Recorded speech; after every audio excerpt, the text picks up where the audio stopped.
Hi, this is Cindy and Michael from Part-Time Permies, and if you're watching right now, you are watching the replay because we're waiting for people to arrive at our live show. And hopefully get the echo turned off here. So we'll just wait for a few people to come in. They've moved where the whole setup, so I'm still, the number of people in here is over on the other side now. So have to figure that out. But we'll be going over a few things. We're going to talk about goldenrod today because made some goldenrod tea. See if we get some people joining in a moment here. It's just now 8 o'clock, so may have hit live show slightly early. There's somebody. Yep, somebody's in the room. But so hello, don't know who you are yet. Hello, welcome to our live show. We're just waiting for people to arrive. Oh, someone bounced in and out.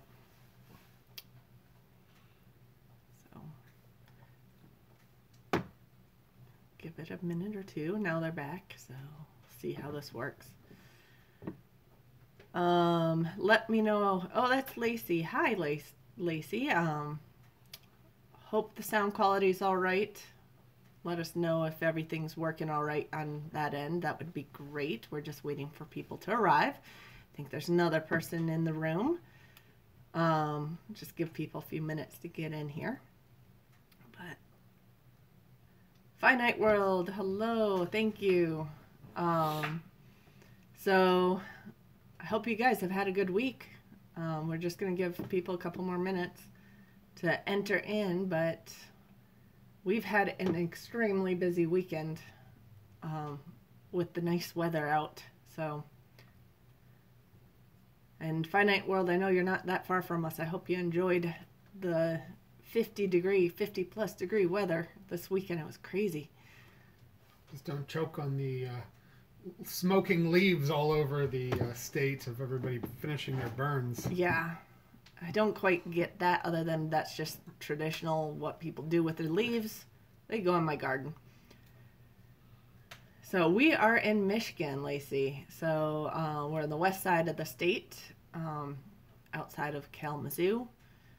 And so where are you at, Lacey? I know Finite World's, I think, on the east side of the state. And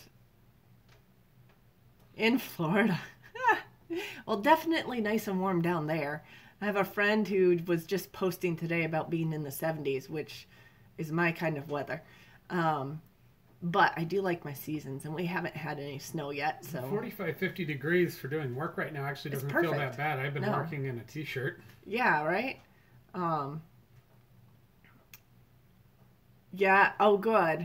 Yeah, we were talking about that because the neighbors across the street are burning the leaves, the neighbors 2 doors down are burning the leaves, and we're moving them to our garden. And it's not even that bad. On our end of the road, it's not bad. I remember years driving down some of the state roads, and there is so much smoke, you're almost just choking and coughing on it. And yeah. I don't even have bad allergies or asthma, but it gets overpowering some weekends. Yeah. But yeah, we compost all of ours.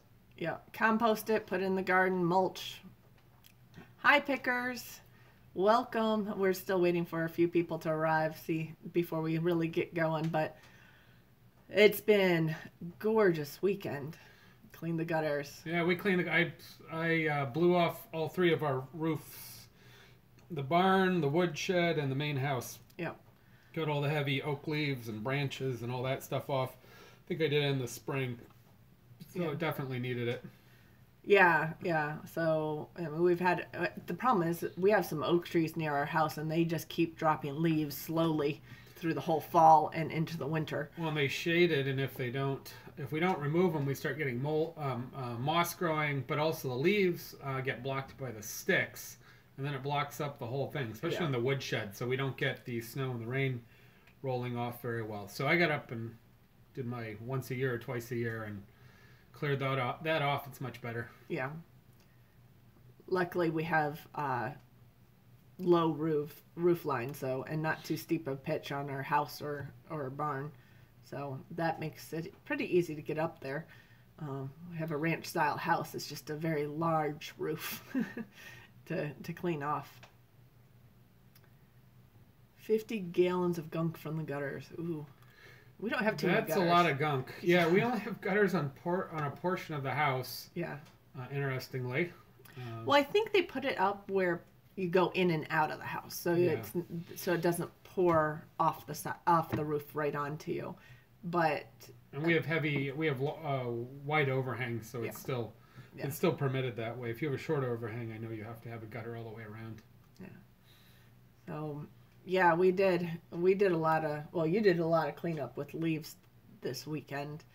I was working on a project trying to get the winter coop all updated, which actually will be a video as well, but probably towards the end of the week, because I have 3 more cooking videos to put together for holiday meals, so I want to do 2 of those this week, and then I'll do, probably towards the end of the week, I'll do the project I was working on this weekend with making adjustments to our winter coop.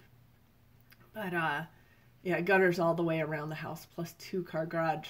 Yeah, that could be a lot of gutters. But the other thing we have on ours are those gutter covers, which I don't know how well they actually work. They work pretty well. We get a little overflow in a corner where it gets too much stuff, but yeah. Yeah. You've got Pickers in also for a while. Yeah, I said hi to Pickers. Yep. So yeah, we have Pickers, Lacey, and Finite World, and a couple others who haven't spoken up, but that's all right. We can have listeners too. Yeah, we did get 2 videos up this week. We got the December flock and garden update was the last one that I just put up. What was that, yesterday or Friday? And then I got a holiday cooking part 1 video up. So we're starting our series on holiday cooking. The first one that went up was the cornbread dressing video. So if anyone, it's not a traditional Southern cornbread though. It's cornbread, but the stuffing is not. The cornbread's fairly traditional. Yeah. The cornbread's traditional, but the stuffing or the dressing is not. Yeah. If you want to go into a little bit of what you put into there. Well, you can watch the video. That's true. It's got cornbread. We have a nice recipe. We used, like we talked about before, the Shady Side local organic cornmeal that we really like the flavor. Plus, it's extremely local to us. Yeah. But we put in basically all local products, either from our house or from the farm market. So we had some apples and some leeks, chestnuts, and some pancetta. And such. So yeah, so we built that up. So there's a video on that, and then I guess there's 4 or 5 or 6 more coming. I want to say I'll probably do maybe 1 or 2 sides videos. Probably 1 on the goose and 1 on pan gravy. So there might be 4 or so videos left to do. So I'm going to try to get 2 of them this week. So Lacey loves cooking videos. Oh, good. Well, we're going to be releasing a series of them here. And it was focused on holiday meals, but for this whole series. And it's basically all taken from what we made for our Thanksgiving, but they are things that can be made for Christmas as well. So I have it as a Christmas theme. Can't wait to see the goose. Cool. Well, the goose was good. Oh my gosh. And the crazy thing is, well, my parents liked it. My parents tried it. But half of my family doesn't want to have met the animal that we cook. So they'd rather not know or not, eat whatever. But hey, we had a turkey from the grocery store as well to, for them. But that was about the only non-local farm market or off of our property, right? Other than some milk and cream and butter, which were not specifically local. The turkey was probably the only thing. The goose was really good. I was basically eating leftovers all week, and that was the first meat that we ran out of. Now I have some duck laying around.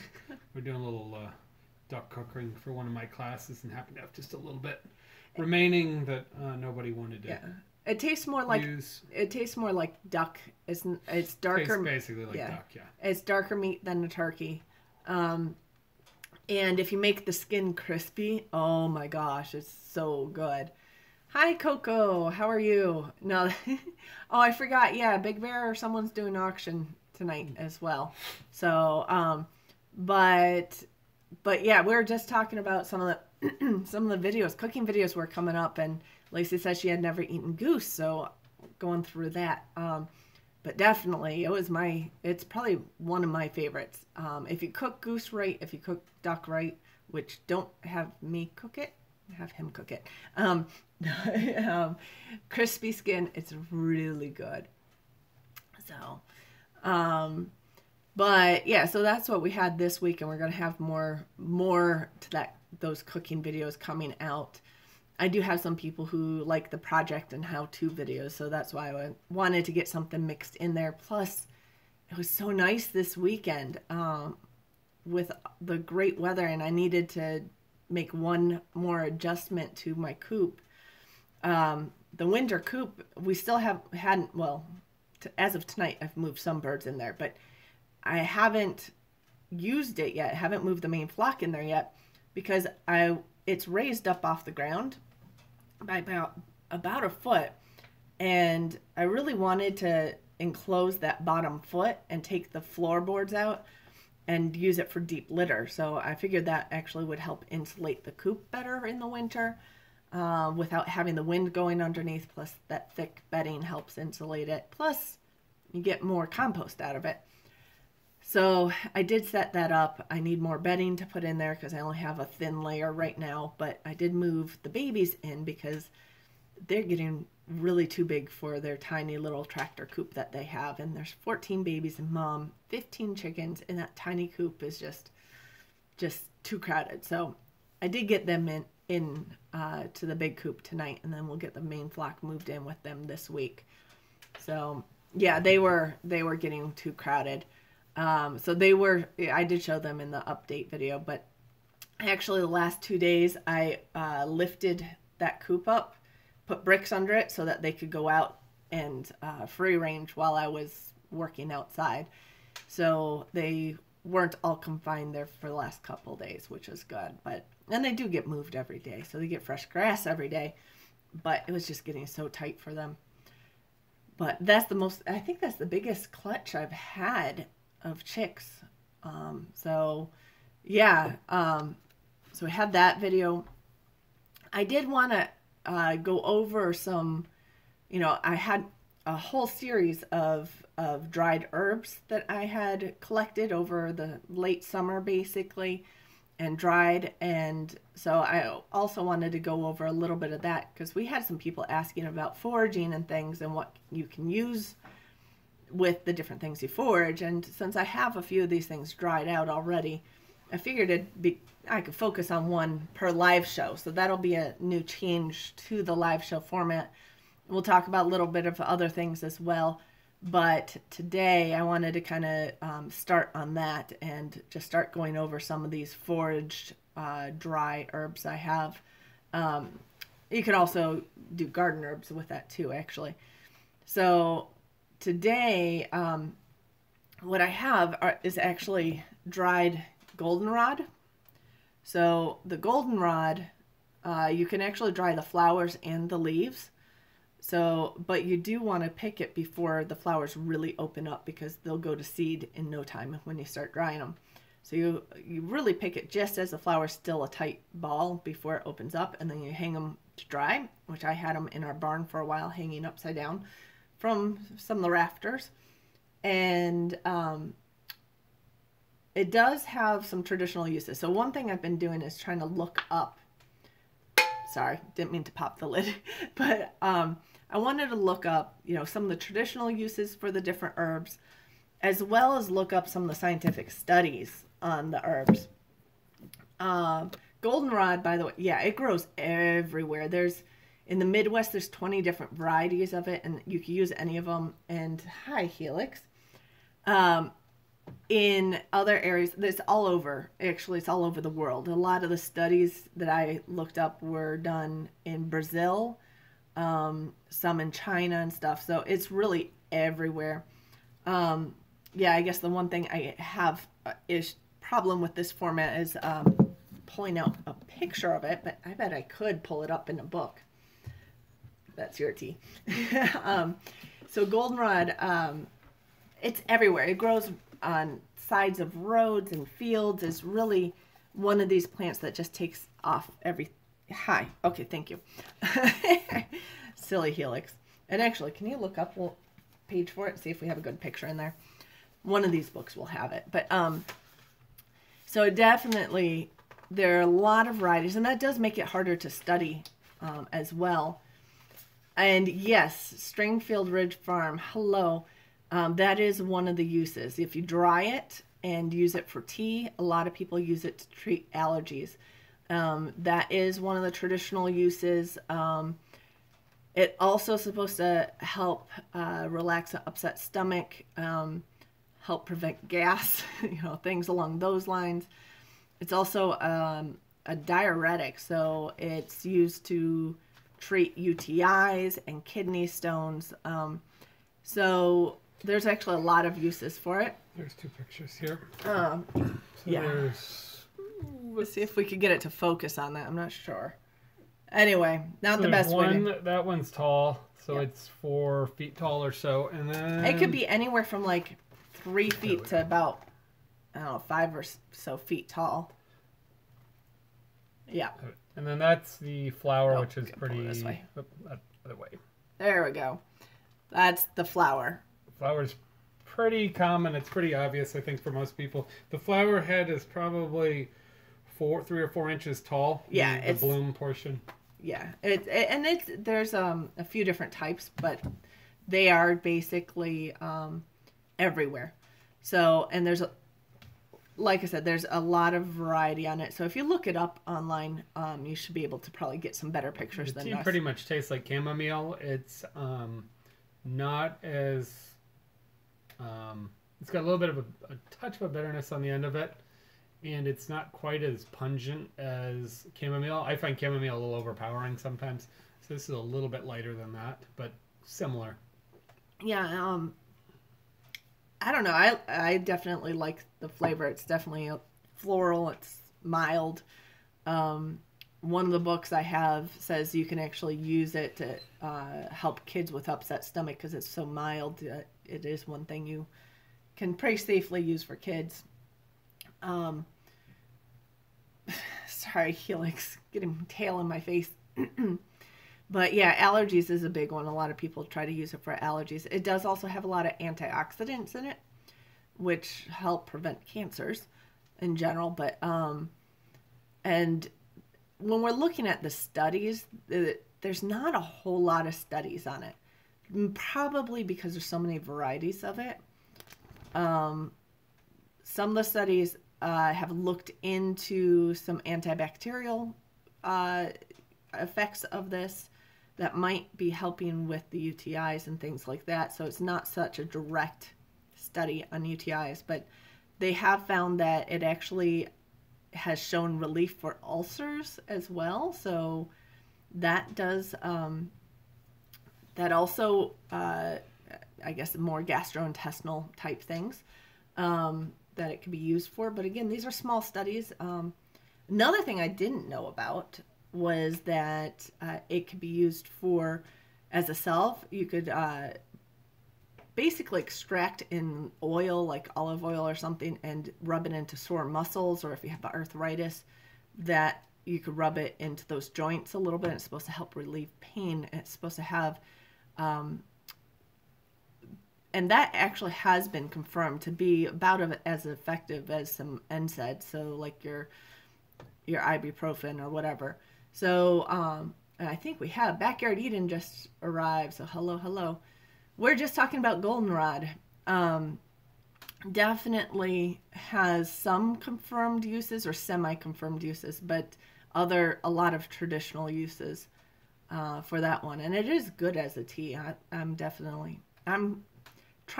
allergies, so it'd be nice if it helps that too. But I probably haven't taken it enough to have a big effect on that yet. Because one of the books I read actually said you're supposed to take it about 2 to 3 times a day to have a good effect on allergies. You'd be drinking it all day long. Yeah, pretty much. Have it for breakfast, lunch, and dinner, and then maybe you'll have some effect for reducing allergies. So, hey, there you go, Coco. Make a cheesecloth sachet and hang it under running water for a bath. That probably would really feel good. Probably need a lot of it. We probably would. We didn't collect nearly as much as we could have. No, I mean, definitely. I only had, in fact, we've gone through this jar quite a bit already. This was almost full, and so I only did really samples of different herbs this year. So as I learn more, and what I really want to look up is not just the traditional uses, but how much it's been studied. And I do have access to some medical journals and articles. So trying to see which things have been confirmed or which things are, hit or miss. They might be confirmed or not. I think this one is hard because a lot of them are in different varieties. So whether or not every variety has the same effect or same strength is probably another question.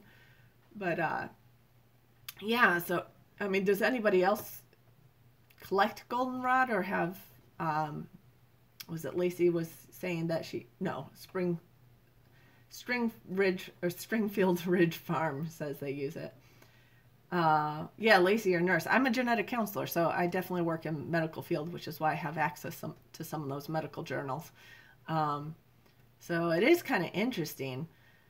I found the rub interesting. In fact, I am so sore right now. It'd be really nice to try it. I don't know. Make a extraction into oil and get a massage. Do you think I could talk someone into that one? I don't know. Helix looks busy. Helix doesn't do the massages. He would run away from the oil. He's sitting on the lap though. Are we adding more herbs in the spring? Yeah, I think. Well, part of it was this year, as we went through the year, well, actually my birthday present from Mike this year was foraging with Nobby once a month. So a lot of it I had learned initially from her, and she has a tea that she puts together that has, I think, over 50 different herbs in her tea. So what I'm trying to figure out is actually what each part will actually do, and trying to see if there's any studies on the different herbs and confirmations of some of these things. The problem is a lot of this isn't studied much. It's starting to take off in a lot of studies, but herbal medicine's really not studied the same way as medications they release. So a lot of people just go by kind of word of mouth and trial and error on how it affects them. But it would be nice to have some nice studies on these. Yeah, actually that I did see studies on inflammation and arthritis and pain relief. So those, again, I saw some that was a little bit conflicting, but some that actually did say that they were it tended to reduce the pain and inflammation about similar to NSAIDs would. So it was, and I think most of that, there's also going to be a question, is it in your tea or is it as a rub, and how are you using it? I don't think we've done any foie gras birthday gifts recently. I don't know. Foie gras. Oh! I saw there was a video up on foie gras from yesterday or today from... yesterday. Yeah. Or the day before from Dan. Dan, at Grass-Fed Homestead. Yeah. I have it tagged. He did to watch a pate video. Okay. It was pate. But actually, I commented, I don't know if Coco saw that, or was it there, or what? But I commented that you had taken me, I think I commented in 2 different places, that you had taken me out in Montreal for my birthday for basically a picnic with foie gras and pate. Oh yeah, and we did do that. Cheese and French baguettes, and I was at a conference and stuck inside the building and it all was day. like 55 degrees or 60. It was like gorgeous. The first day that the weather broke, that it was Midwest, north warm, and it was sunny out, so everybody ran out to the park. So yeah, and the park was right across the street from the conference. It was right at the university. So. Yeah, oh my gosh, that was so good. Yeah, it came up on the Pratt's discussion, but it also came up as a comment on Dan's pate. We made chicken liver pate in my class this week. One of the groups ended up making chicken liver pate, and we were trying that on Friday. We'd made it a day or two earlier. And I told him it came out good. I had a very good student making it, and he followed directions. I said, "Yep, that's what it's supposed to taste like. Nice creamy texture and such." So. Yeah. Oh my gosh, I love chicken liver pate is similar, but it's not quite as mild. Although chicken liver pate is sweeter than most others. Plus, I tend to put a lot of brandy and shallots and apples in it too. So. Yeah. Oh yeah, we could definitely talk some food here. I've seen a little bit of growing turmeric. We're getting a lot of fresh turmeric available in one of the grocery stores. Also, there are some people growing ginger. They're growing seasonal ginger. It gets 1/2 to 3/4 of the size, but it's really nice young ginger.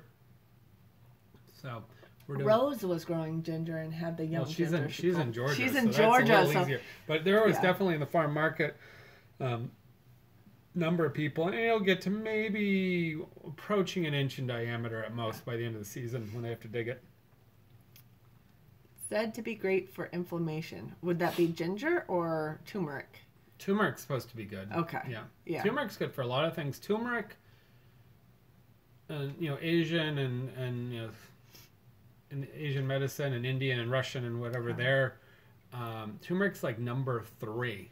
You have the ginseng, both the North American and the Asian ginsengs are kind of the number 1. And you have galangal, but turmeric or galangal are like number 2 or number 3 for the roots. Yeah. So I also had an opportunity, I guess Cindy did too. I was at the market yesterday, and Nabi had collected a number of reishi I still have mushrooms. This much left. And she had a fresh batch of reishi that hadn't even fully dehydrated yet. Yeah. And she had made turkey tail, chaga, and reishi in a crock pot and steeped it. And she was doing little 1/2 ounce or ounce shots of a mushroom tea. There was nothing in it, just the water and the tea. Yeah. And so it was very coffee-like tasting, a little bitter, but not really, and lightly mushroomy. She gave me a little bit of that, and then she gave quite a bit to send home to Cindy because Cindy had slept in. I wasn't feeling great. Feeling real well yesterday, so Nabi goes, make sure Cindy gets this and drinks it all. Yeah, she was giving like little, 1 ounce shots maybe 1 or ounce, something yeah, of this, and she goes and you had She gave you about 4 ounces, almost 4 or 5 half ounces, of mason jar, a small jam jar, an 8 ounce jam jar. Yeah. So yeah, like 4 ounces. Yeah, and I've had probably 3/4 of it so far, but I put it in my tea this morning, and that actually was pretty good. I just mixed it in there. To me, it almost tasted like cola syrup, in a way. I'm not a big fan of coffee, but it didn't have the aftertaste of coffee. It had more. Tasted kind of like chicory coffee, slightly. Yeah, and which I don't think I've had. Yeah, which I don't like chicory coffee. Oh, not much. I'll drink it, but it's. Yeah. I want real coffee, not chicory. And I don't drink coffee. I drink tea. And that's been a change. I've been moving from pop, which is horrible, right, over to tea more and more. So I did have a little pop this weekend, but I really have cut back on that quite a bit. So Lacey hates coffee too. Yeah, I wouldn't mind it if it didn't have the aftertaste that it does. I really don't like the coffee aftertaste. I love the smell of it. And I love Dannon coffee yogurt for some reason. But I don't like coffee. But yeah. So that's a change you need to make. What, from the pop to the tea or something? Yeah. Actually, what really did it, what got me on tea quite a bit, was the Harney teas. Harney and Sons. Mm-hmm. Which you had learned about when we lived in New York, and they're based out of, was it Connecticut? Millerton, Connecticut. Yeah. Yep. Yeah, I'd been able to have some tours with some chef groups, and actually a direct interaction with the owners, and was a friend of the national rep. Yeah. And yeah, I love their tea. They have amazing. They have some of the best tea. They select it from all over the world. Yeah.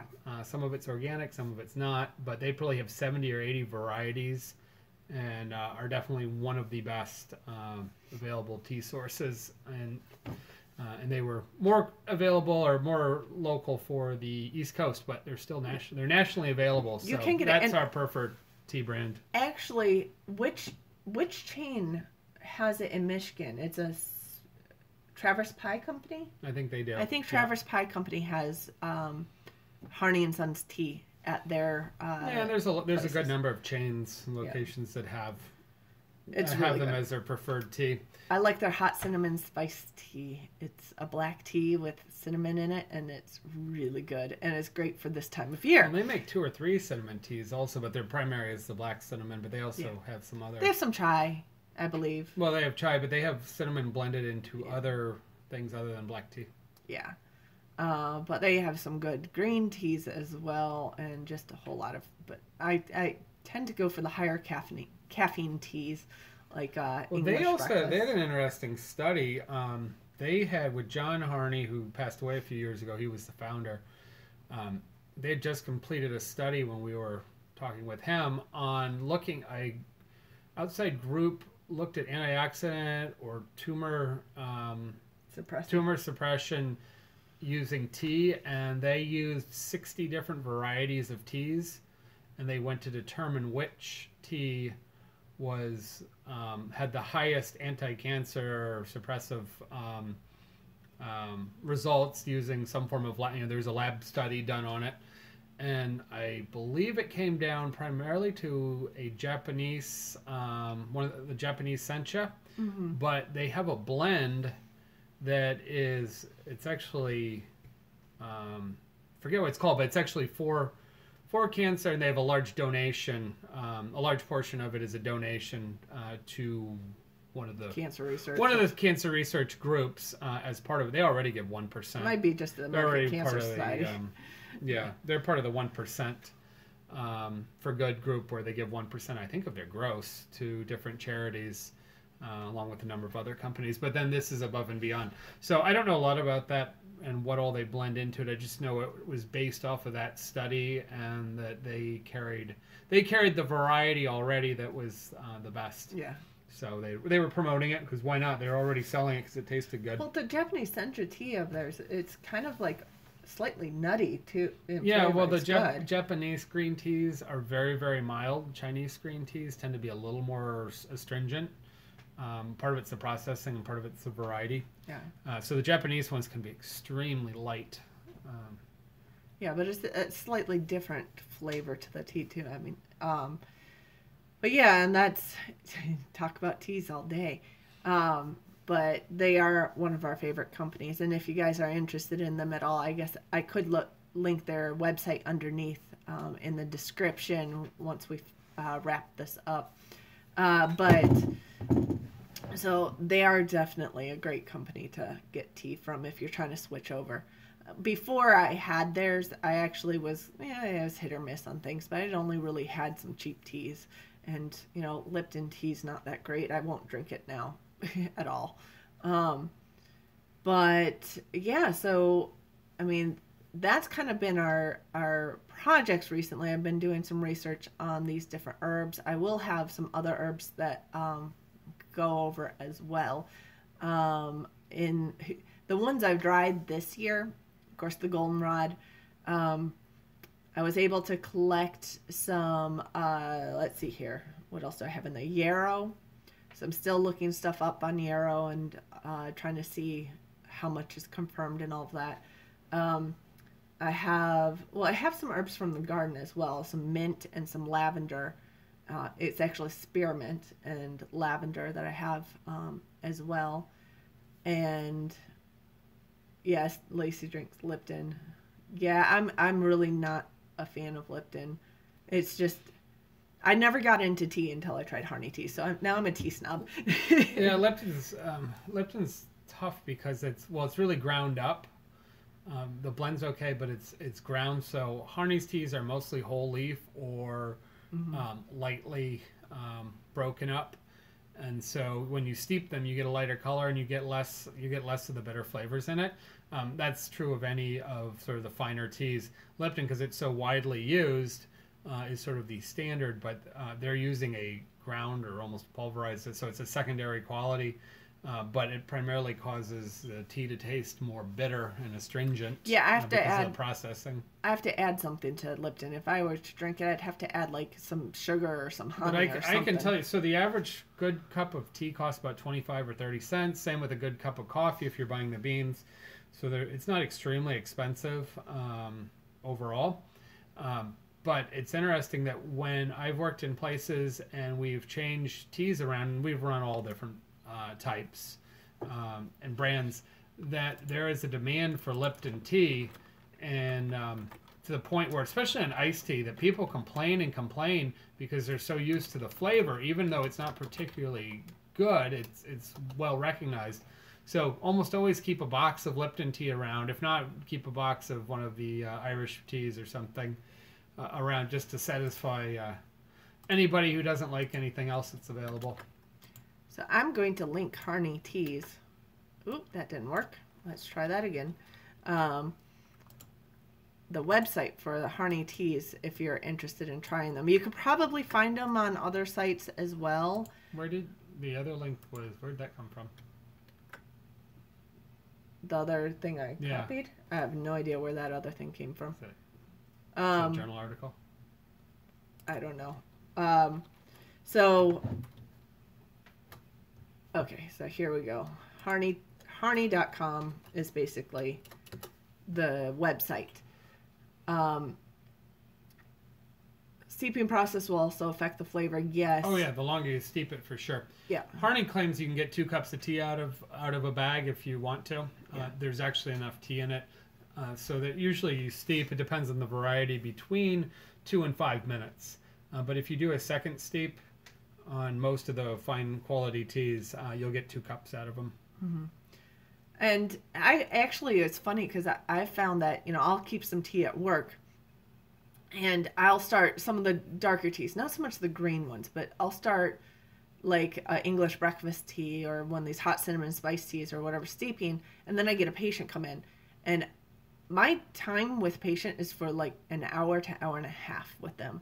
If I forget that bag in the tea, if it was any other company, I wouldn't be able to drink it when I went back to it. But like the English breakfast tea, it just is strong. It's not bitter.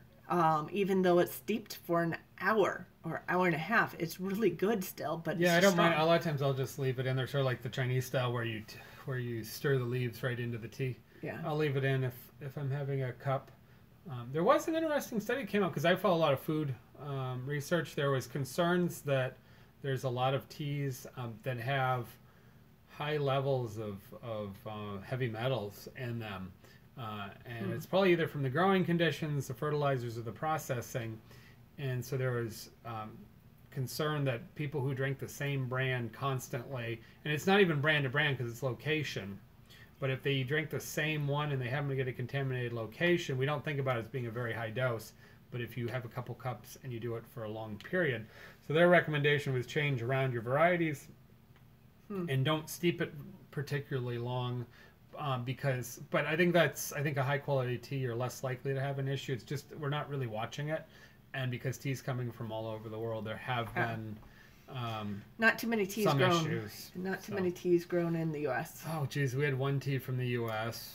It was terrible. It was horrible. Wasn't it from like the Carolinas or something? I think it was South Carolina. It was off of some historic plantation. It was just a small batch thing. Yeah. I don't know if it was the processing, the growing. It was terrible. Yeah, it wasn't that great, but yeah. Hopefully they're working on something better. You would think. It's like, okay, another pet peeve is the wineries in Michigan. They're not all horrible and everything, but why does every winery in Michigan have to try to make every variety of wine? If you go to Europe, you stick with whatever region, whatever grapes grow in that region well, and you grow that one type. Or few types, but you're not doing 20 types of wine from one vineyard. Okay, that's just a pet peeve, but I think Michigan could have good wine if they actually focused learning on it. Yeah, it's getting better, but yeah, sometimes we overstretch our heat and light and try and produce some weird stuff. Yeah, but I did have a question actually come up on the my most recent video, the December flock and garden updates. And I think it was from Noah's Ark, who I haven't seen in here yet. I don't think. No.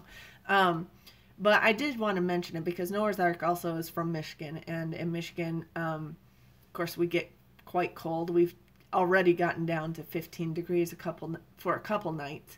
Of course, it was nice this weekend. But he was very amazed that we can actually keep things growing. And we have one hoop garden where we have things growing. So I did want to make a mention there that, a great resource for winter growing, especially in these northern U.S. climates, is Elliot Coleman's book, The Four-Season Gardener. And that's really where we get a lot of our ideas. And M.I. Gardner was actually talking about a little bit of things this week as well, with hooping the gardens and putting even just drop cloths down over, the plastic drop cloths over the hoops instead of paying out all that money for the expensive plastic. You can just drop that over. Yeah. Isn't Four Season Gardener when you go to the Four Seasons and you go hang out in the atrium? Yeah, right. No, Elliot Coleman's in Maine. He's in central Maine. He's in central Maine. He's further north than we are and colder climate than we are. So, yes, you can grow potentially all winter. And one of his main things, his main thing is that it's more about the amount of sunlight and less about the cold. Because if you actually compare our latitude to Europe, well, here we'd actually be south of Europe. We'd probably be more like Morocco. I'd have to look at the map, but we're latitude 42 here. Because he said he's about equivalent to South France. So the amount of daylight we have is actually similar to what Morocco has. Now, yes, it's warmer there, and if you can have cold, hardy plants here, you can grow all year. So we're kind of working towards that a little bit, but we're more on 3-season right now. So that's with our hoops. So I still haven't put together a video on making the ECM hoops, and I'm not sure if we'll get much done. If we have another warm spell, maybe, but we're getting cold in a couple days. So I'm not sure when that's happening. I wanted a second hoop garden, but so Lois and Therapy Gardeners here. Hello. So we're getting more people in.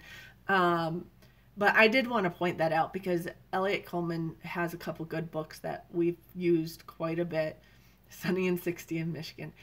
It's pretty close. I don't know if we quite hit that, but it's pretty close. Yeah, it was. I don't know. I didn't check the actual. Our high was supposed to be in the 50s, but it was really warm today. Yeah, I think my phone was showing like 56 at one point, but yeah, I was definitely late afternoon.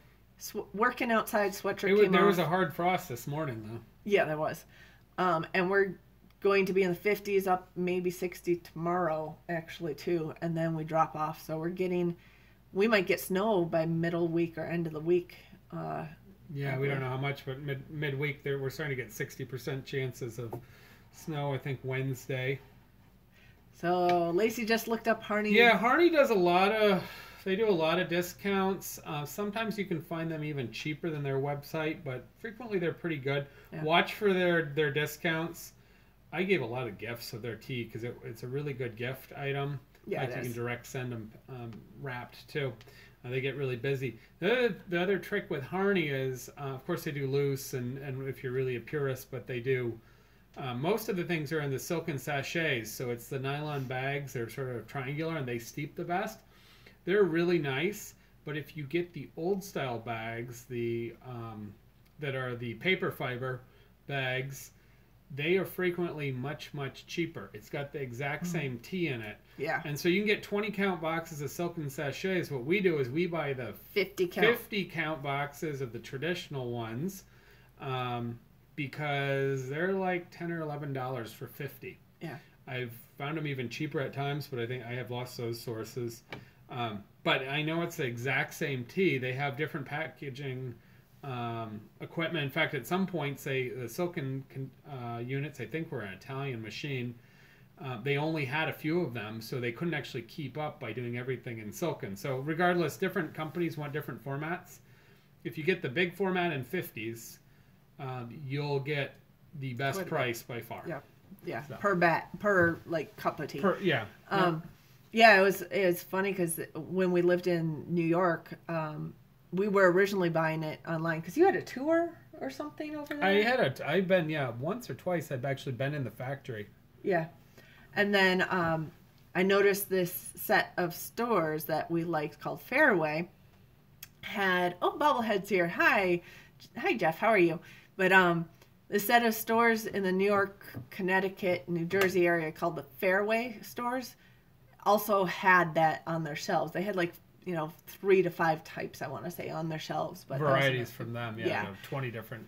Yeah, that's if you're ever in that area. I wouldn't call a Frankfurter an inferior sausage. That's actually one of the classics. Okay, so okay. So yeah, and Bobblehead Homestead, you guys are you guys. I'm making you more than one person, but you're taking off there in your homestead. So if anybody is interested in checking him out, he's almost at 500 subscribers. So I'm gonna try to help push you over 500. But he is just starting out, turning a property around, and came with chickens. So did ours, by the way. We have only bought 2 roosters, but everybody else we bred from and they were the original $5 a piece. Yeah, I think they were $5 a piece. A little bit of a drive and $5. Yeah, we drove up to Lansing to meet someone and pick up a couple roosters, mainly because I wanted to change out the genetics from that line. But all the rest of ours came with our property, which was kind of nice. But Bobblehead Homestead has wild hens. You still haven't found the eggs yet, though, have you? They might still be laying, even if they're older girls. They might be laying every once in a while. But, and your cat, of course. Have you named your cat yet? Have I missed that video? I'm so bad at keeping up with all of them. But, I think he's been doing a video a day almost. It's crazy. I tried for 1 month. That's all it lasted. But I also have been working full time, so that's a little difficult to do. But there you go. Lois Ann just subbed to you, Jeff. So yeah, no eggs yet. The hens are fun. They are kind of fun. I'm surprised they jump down from the rafters of this building that he has. That's probably what, like 10 feet in the air, and jump down all the way to the ground from that. Well, the harder part's jumping up, not jumping down. Well, they have ways to get up there, I'm guessing. They got wings to get down. That can't be that hard. Yeah, but I don't know. I would think that would hurt their feet sometimes. Well, guinea hens live in they live in trees, or they live up high. They nest up high at night. True. Yeah. But anyway, so we got on the topic of tea quite a bit today. Starting with our goldenrod tea that we make here and what it's good for. Oh, did I mention that it's supposed to be good for UTIs and kidney stones too? So if anybody gets those, they're actually supposed to help clear both UTIs and kidney stones. So kind of interesting. 495 subscribers at Bobblehead Homestead. Only 5 away, you guys. Then we have 12 people watching, or 11 people, because I think one of them is us. Go sub to Bobblehead Homestead, and you can see his projects that he has going. But yeah, so I mean, we've kind of gone over everything that I had on my list already. 15 feet down. Yeah, they leap 5 feet to get up there, but 15 feet down. Electric fencing, you could always clip their wings, potentially. I haven't done that, and some of the girls do jump out, so yours, because they're used to being so wild, might do that, but we didn't have too much of a problem once we fit them into the electric poultry net. Yeah, it's fairly rare. We had one jump out this week, but yeah, and it's fairly rare. It's only every few weeks. We had one girl who was determined to jump out every day, but that was that's Houdini. She did that to us twice, and both times she was hiding her eggs, and then she went broody. Well, she was doing it multiple days in a row each time. Yeah, exactly. She would jump out and then ask to be let back in. For like 2 weeks, she would jump out and then ask to be let back in, and I'd have to lift up the fence to let her back in. She wouldn't jump in, which is weird. But then after about 2 to 3 weeks, she'd go and disappear, and we'd have to figure out where she was. Gus the goose overflew the 3-foot fence week or two ago. He got so excited in the morning, I think he was just flapping around, and I turned my back, and 20 minutes later I'm making breakfast, and I'm looking out. We can't see the fence very well. There's chicken wire and such. And I was like, I don't think he's in the fence, and he had just cruised over the fence. Yeah, and it would be fun to catch him on video at some point. He actually almost flew over. Yeah. He literally, if he had a little more of a runway, he could probably get up all the way into the air at this point. But he and Lucky feed energy off of each other a little bit. They'll both go in the morning when they're released. They'll go run around flapping their wings and jumping up a bit. Lucky avoids running into the fence, but that's probably because he's felt the shock of that poultry net. Gus is not in a poultry net. He's in, we have the coop in a run, but I open the door of the run and I have just, chicken wire rigged up for a bigger area for him to go and eat some grass. And he's been staying in there other than about 3 times he's jumped over. But then he really wants in right away again. It's like he's looking to get back to his charges, which for him would be the silkies. So he's kind of funny that way. He definitely doesn't want to leave his silkies. But then he can't figure out how to get back in. To jump out, and then he can't figure out. I think it's just excitement, though. Anyway, geese are fun. Oh, one thing Jeff had mentioned is he was thinking about, after watching the update, maybe getting geese, right? They're good. They eat a lot of grass like ducks, so they eat the grain, obviously. They don't dig and eat the bugs as much. No. At least the ground bugs. No. But they eat all like kinds greens. Of grass. They love the greens. They are lawn mowers. So, yeah. They are nice. And if you get if you get your flock going, your chicken flock, and you have a broody hen, I would suggest have her raise one goose for you to guard your flock. Oh, the guy we got them from, somebody else bought eggs, and he said that they raised all the geese together and they didn't separate them, and they came back one day and the geese had gone in and killed 2 or 3 or 4 of them, I think. And he asked me, it killed the chickens, and asked me if we'd had any problems. I said no, but we don't keep them together. We separated them. So. And I had heard that before. I had heard that if you have geese together in their own flock, they will protect their goose flock from the chickens. But if you have them raised with chicks, they imprint on the chickens, and they think of the chickens. They think they're a chicken basically, so they just stay with their chicken flock. But that's part of the reason why I separated out I had 3. Well, technically I had 4 goose eggs, but I had 3 broody girls, broody chickens. So I separated the eggs out, so each broody hen had 1 goose egg.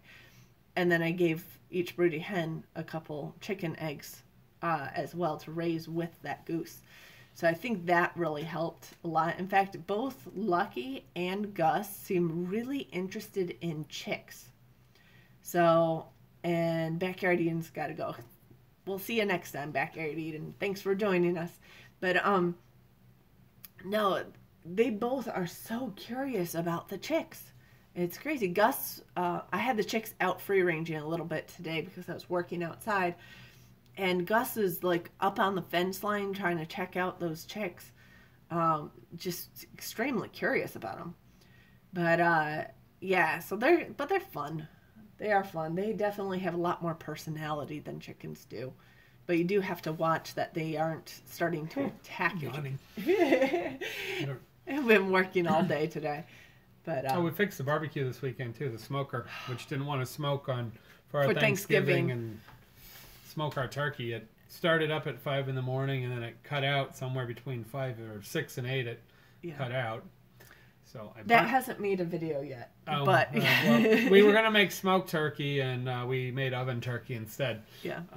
So I did pull out the probe, the electric probe, because it's a pellet smoker, and got that restrung, and it seems to work fine. So I think it was 5 or 6 years. So I guess I can't complain that the probe lasted that long. But. It just happened to go out on our day where we were preparing for Thanksgiving. Of course, anytime you're using the smoker is a bad day because you need it. So it's never going to be a particularly good day. But Thanksgiving's probably worse because we only have one oven. Yeah. You can only cook so much in one oven. I was anticipating the turkey on the smoker, not only because it's good, but also because it freed up the oven.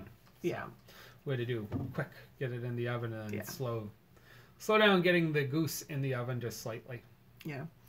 So, we ended up running probably about half hour late on dinner. Not too much. It was not bad at all.